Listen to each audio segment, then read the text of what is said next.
Experts say population determines the way of life of the people in a community, and the need for people to understand the dynamics of population in the country. And this drives us to the second edition of the topic we discussed last week on your image, and that is population dynamics in conflict resolution, the role of public relations. Once again, let me welcome my guests who were with me last week. They promised to be here this week, and thank God they are part of the program today. Mr. Larry Anifowushi, former director, National Population Commission, you're welcome. Thank you very much. My pleasure to be here. And I also have the former General Manager, Corporate Communications of NIPOS, Mr. Tai Olani. Once again, you're welcome to the show. It's my pleasure once again. Last week, you talked about urban rural migration during sexual exercise. And we didn't elaborate more on this, but I know that there's a danger in doing this during sexual exercise. Can you please let our people know what are the demerits of a movement during sexual exercise? I mentioned the other time that so many things are wrong with us with our census taking. Census basically is for developmental planning. One of the things that affect us negatively is our misconception of wanting to see that our how do I put it now? Our home, in quotes, that we swell its population. This our people do by census migration. You live in Lagos, you live in Port Harcourt, you live in Abuja, but when it is time for census, you travel back home to your village to be enumerated in your village. This is wrong. Why is this affecting us negatively? I'll give an example. You live in Lagos. Your area where you live in Lagos, government has provided you some basic amenities. Secondary schools, transformer for your area, and this and that.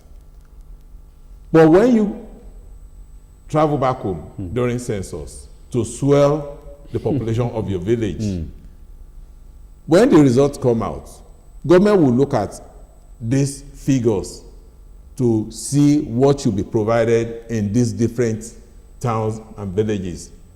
And because your population in your village has swelled from 10,000 to 75,000, government will probably say, oh, instead of a health center or health post, we need to give them a general hospital. Government will want to provide a general hospital. After census, you go back to your normal place of abode. The general hospital that has been provided in your village will become underutilized. Meanwhile, when you go back from your different places to Lagos, where you reside normally, you swell the population there, and you will see that the infrastructures that have been provided there will not meet up with the standard with the population of the people who have come back from their various villages and towns to where they normally stay.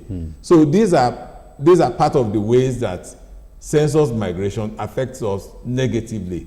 We also see that when we talk of census in Nigeria, our concern has always been, oh, my place, which tribe is more, which one is. But census taking has nothing to do with whether Hausa is more than Yoruba or whether Igbo is less than Yoruba. Basically, the consideration is for people residing within the entity called Nigeria, so that government will be able to plan for them.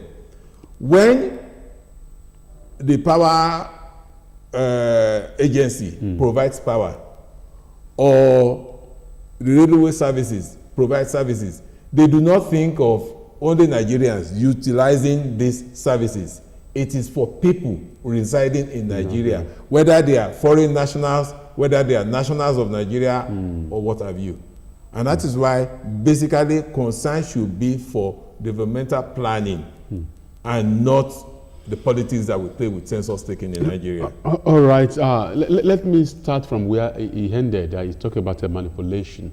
And don't you think that politicians also contribute to this problem? Because you mentioned people who migrate, who live one place or the other, talking about tribal population, so to speak, and manipulation. Don't you think that politicians also brainwash people so that they can go back to their villages during the exercise? And this, of course, will create problems. It will create conflict that government could not even solve. Yeah, this is where it is very necessary for each and every one of us to be mindful of the public relations implication of action and inaction. Like I have said before, you discover that when politicians or those in government say they are planning, they don't plan with the people. They, in most cases, also lay claim to planning for the people. And who are the people? Everybody that lives in a particular environment, whether such a person belongs to your religion, your political party, or what have you. The idea that certain people are living in a particular geographic space, you should be very mindful of what goes to them. But by manipulating this impression that it is only son of the soil or stuff like that, asking people to move from one place to another only during the time of politics, then the problem will always continue to arise. But there is room for further education, enlightenment of the generality of people in myriad of ways. The so-called, elder statesmen, the old schools, and the New Testament kind of people that we are having today. If we really get to know and have appreciation for the idealistic content of why we are Nigerians, at the end of the day, many of those malpractices that we introduced to almost everything would have been greatly reduced. Because Nigeria is a nation, according to Idiot, he said Nigeria is a country where the best is difficult to attain, but the worst never happens. But the oscillation we are having now is that people are even getting disenchanted about almost everything, which tends to make us to oscillate towards the worst of things coming to happen. And as a result of that, whatever anybody is saying, we should be very, very careful so that we can make best of bad situation. It doesn't necessarily mean it is when I go back to my village that the best of things will happen in my village. Those who are sustaining the economy of my village may not necessarily have come from that place. And where I am, maybe in Lagos, if perchance I contribute my best to that place, whether or not I know anybody there, whether or not any politician comes around for me, I will know that I am serving the Almighty God within the ambit of where I am, and I'm happy. I'm also helping humanity in this myriad of ways. But you see, politics and religion, politics has been religionized, religion has been politicized, and both politics and religion have been commercialized. Wow. And this is why we don't get the best of humans doing certain things in various positions where we have found them today. And this is where the issue of communication, education, mediation, dialogue, and arbitration really have to come in. Because look at the North and South Orchestra that we are having today, being orchestrated in divisionary amplitude against letting us, an average Nigerian does not call himself a Nigerian again. It is, I'm from the North, you are from the South, I'm from the South-South, you are from the Southeast, or you are from the Southwest. And it is because of this political imputation to politics of, it's a democracy is born out of number. And this is why everybody is trying to manipulate to suit fancies. But that is not helping any one of us. And this is where we are having a lot of crisis. And this is where we should be concerned in restructuring our mentality, mind, in order for us to make progress in Nigeria. All right, thank you. Population dynamics and conflict resolution, the role of public relations. I'm sure you are enjoying my guest on the show today. Mr. Nifoshi, Yes, you said population is about planning. yes. Planning and planning.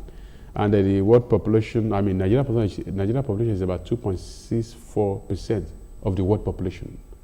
And I'm sure other countries of the world plan very well for their population exercise. I mean, census exercise, that is why they are able to cater for the people. So where have we gone wrong in Nigeria in terms of proper planning for census exercise, in terms of provision of basic amenities for the people, and everything has been politicized. So what should population experts do to ameliorate this problem? Mr. Olani, you mentioned one thing. Okay, sir. Education and enlightenment of general populace about what this is for. You will see that when we talk about population in a country, it is not about a particular tribe or the nationals of that country. Because when you provide water, potable water, for citizens living in a geographical space, it is not whether, I mean, nobody will come around to ask whether Nigerians are the ones drinking the water. When you provide electricity, nobody will care to know whether it is only Yorubas that are using the electricity. So basically, when we have a very sound and reliable census and we have figures that we can rely on for developmental planning, then we will get it right. I mentioned the issue of census migration the other time. Yeah. And you can see how it will impact negatively on our planning. Because when we look at what we ought to do in different cities, in different towns and hamlets, based on population, but when we distort what will come out of a census exercise due to census migration, we will not get it right. And that is why you travel around the country, you see some facilities that are seriously underutilized. You see reptiles in some hospitals because these hospitals are located where they are not needed. Where they are not needed. So we need to re-educate ourselves about why we are conducting the census. Basically, we should have in mind that it is for government to be able to provide and plan adequately for us. Thank you very much. Something very critical you mentioned about enlightenment and education. Sir, that means the media, they are not doing enough. Because on this exercise, I know that it is the duty of the media to enlighten the people, to educate them on the need for them to cooperate with the enumerators during the exercise. Do you mean that the media are not really doing enough in this area? Yeah, you see, there is the aspect of, in media, there is what is called individual credibility and organizational credibility. And it all depends on bulk of these reporters, in most cases, and the media houses they represent. Are they really after developmental journalism? Or they just want to restrict themselves to the perspective of now my brother did there and all the rest of it. General education, in fact, the bulk of education that the society is expected to have normally should come from various media. And this is why today, when you look at the impact and implication of social media on the generality of the society. Yes, the social media is actually created for real public enlightenment, but the steamy side of it is much more capitalized upon by many of those who lay claim to be functionaries of media. And this is why today there is the barrage of misinformation, and people are now talking that the social media is, because this is the most modern aspect of media, unlike the past when we were only restricted to the newsprint and the television broadcast this thing. But today you are on YouTube, you are on so many things, but the bulk of misinformation that we are getting is born out of that. And this is why many of these people who lay claim to be media practitioners should please be mindful of the impact they create in the lives of people, because there is need for people to be educated in quantum and in quality too, so that they will know how best to thrust their minds towards developmental programs of government, if there is any. Because not very many media people are even conversant with the policy orientation of government. They are much more after personalities. And these personalities tend to make mess of policies because of their politics. And this is why even in democratic process where there is freedom of everything, God has made each and every one sufficient to stand. But we have the free will to fall. And this is why we should be very mindful so that we educate ourselves on what can bring us together. Divided we fall, united we stand. I think we should look at that. Thank you very much. Mr. Alifoshi, let's shift our discussion away from this and let's talk about the supposed high level of corruption that is attached to population census, manipulation of figures by enumerators. We have had a series of experiences in the past. Is this true? Let me give you an instance. During the 1996, 2006, I beg your pardon, then 2006. Yes, I know I participated in that of 1991 as an enumerator. And in 2006 also, I didn't do, but we recorded some people who probably went to some part of the north and probably they barred them from entering certain places, probably where they have their women. Is this true that they should not enter, they must enter, they will just only give them the figure of those people inside, which may not represent actually what they actually needed. So what's your opinion about this? So I want our people to I want to clear this impression. It is not my opinion. It is the reality of what I know happens. What happens is, Nigeria is about the only country where we have a male and a female enumerator going out to work. Then this idea of counting donkeys and whatever up north does not arise. Wow. That's part of the misconception as misinformation and disinformation about census taking in Nigeria. There is nothing like Bashiga that they cannot enter. Yes, up north is a Muslim environment where men will not ordinarily enter where they keep their women. And that is why we have female enumerators.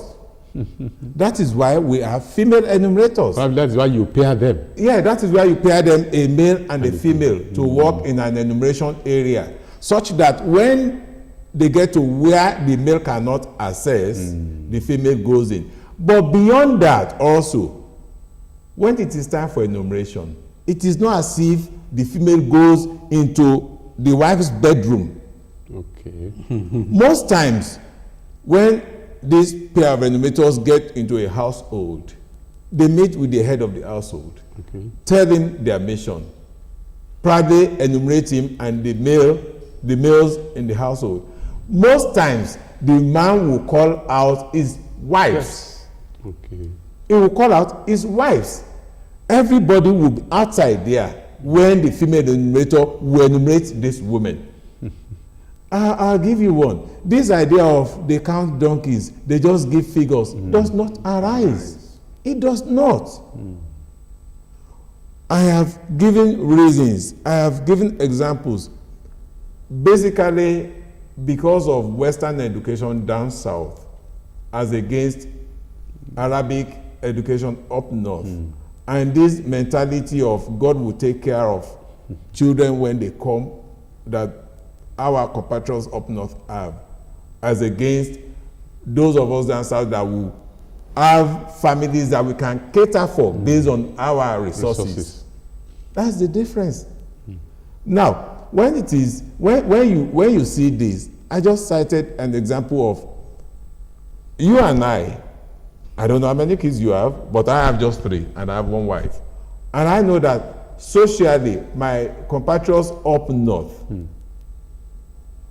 who are directors in the federal service, not many who are northerners, not many of them will have just 1 wife. Take that. Not many of them will have 1 wife. Also, because there are women up north marry early. Age 15, age 17, already has a child. Age 17 here, whether be struggling to pass JAMB, already in year 1 or year 2 in university. Yeah.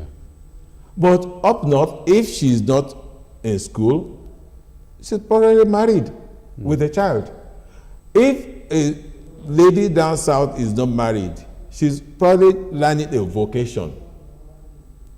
I have seen instances of men marrying, we read about it, we see it, marrying their 3rd, 4th wives who are far younger than them and who in no time have 3, 4 children. So when we talk about enumeration between the north and the south, it is basically the same thing. Up north, we have a pair of enumerators working. Down south, we have a pair of enumerators working. A pair consisting of a male and a female, such that wherever the male cannot enter, the female will enter. But more importantly, like I said, most times the females in that household will even come out.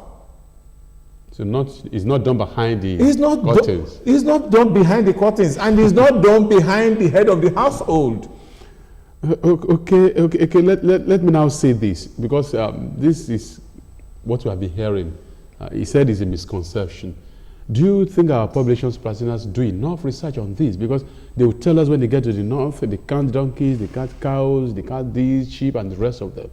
Then there should be something, probably a blueprint or something, a kind of research that will come from our PR practitioners, probably those who work even with the Population Commission, because they have PR session in that organization. Yeah, there should be that interdisciplinary signage. Signage in terms of getting to know, because even a PR practice cannot be set to be real PR practice when you don't get to have information in terms of research as to the configuration of that organization. And having gotten that, you now look out for the channels through which or by which people could be reached in myriad of ways. It's not necessarily through the media houses alone. There is this interdisciplinary networking with similar organizations that can really bring out information that will educate each and every one of us. It's so nice that he came around and told us now about such misconception. We should not be stereotyped about age-long held opinions and impressions about certain set of people.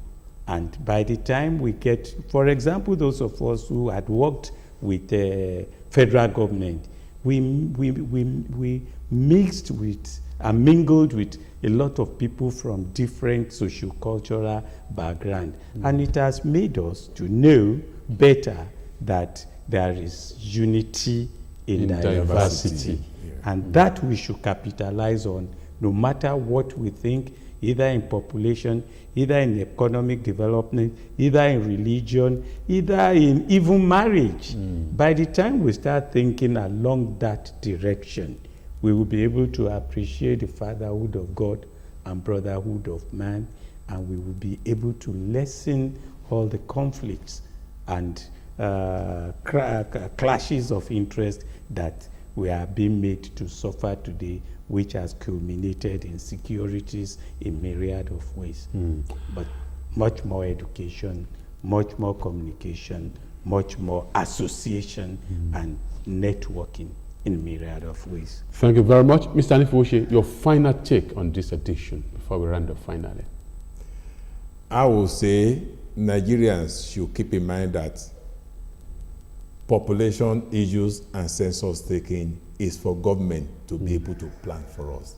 I'm glad you mentioned that you took part in 1991 census and the 2006 census exercise.